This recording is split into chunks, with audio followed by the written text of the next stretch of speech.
இடைத்தேர்தலில் பாஜக போட்டியிடுவது குறித்து விரைவில் அறிவிக்கப்படும் என மாநில தலைவர் அண்ணாமலை தெரிவித்திருக்கிறார். அதனை தற்போது பார்க்கலாம்.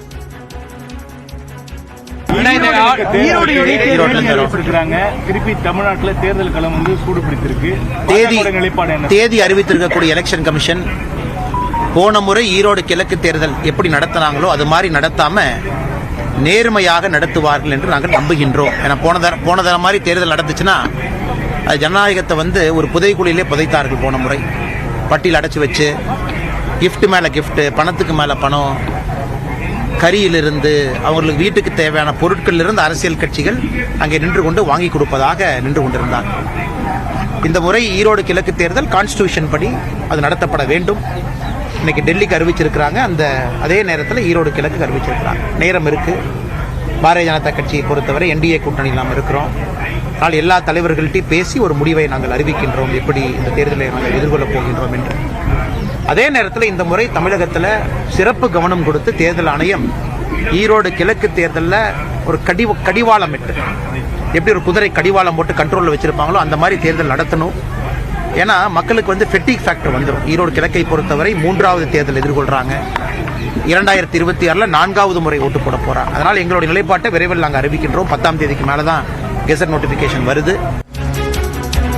இது தொடர்பான முழு விவரங்களுடன் செய்தியாளர் சுபாஷ் பிரபு இணைந்திருக்கிறார். சுபாஷ் பிரபு, மாநில தலைவர் அண்ணாமலை என்ன தெரிவித்திருக்கிறார்? விரிவாக பதிவு செய்யலாம். பாஜக மாநில தலைவர் அண்ணாமலை சென்னையில் இருக்கக்கூடிய புத்தக கண்காட்சியை பார்வையிட்டு அங்கே புத்தகங்கள் வாங்கிய பிறகு செய்தியாளர்களை சந்தித்தார். இந்த செய்தியாளர் சந்திக்கும் போது ஈரோடு கிழக்கு சட்டமன்ற தொகுதி இடைத்தேர்தல் குறித்து பாஜகவினுடைய தேசிய ஜனநாயக கூட்டணி என்ன செய்ய போகிறது அப்படின்ற கேள்வி முன்வைக்கப்பட்டது. அது கூட்டணி கட்சி தலைவர்களுடன் கலந்து ஆலோசித்த பிறகு ஒரு நல்ல முடிவு எடுக்கப்படும் என்று சொல்லியிருக்கிறார். விரைவில் அதற்கான பணிகளை மேற்கொள்வோம் என்றும் சொல்லியிருக்கிறார்கள். தொடர்ச்சியாக அவங்களுடைய உட்கட்சி தேர்தல் ஒரு புறம் போய் சென்று கொண்டிருக்கிறது.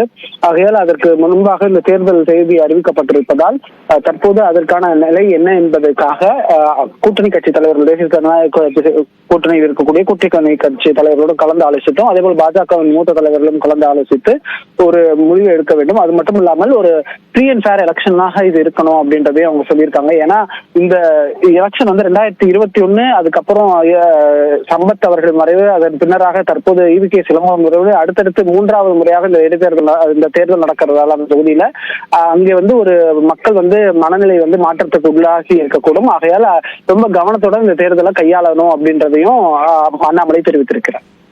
விவரங்களுக்கு நன்றி சுபாஷ் பிரபு.